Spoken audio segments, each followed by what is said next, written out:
My cousin seduced my husband at our wedding reception, got pregnant, and demanded I give them my house in the divorce. But I'm a forensic accountant who discovered she'd been blackmailing married men for years. Now she's facing RICO charges, and he lost everything. I should have known something was wrong when Delilah insisted on giving the maid of honor speech without running it by me first.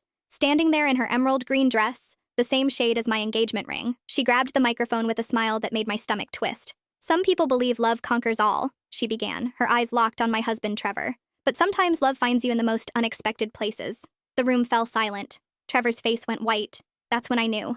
For 6 months, I'd been planning the perfect wedding. Designer dress, destination venue, 3-course dinner for 150 guests. What I hadn't planned for was my cousin seducing my husband during our engagement party, carrying on an affair throughout our entire courtship, and announcing her pregnancy at our reception. Trevor and I have something to share, Delilah continued, placing her hand on her still flat stomach.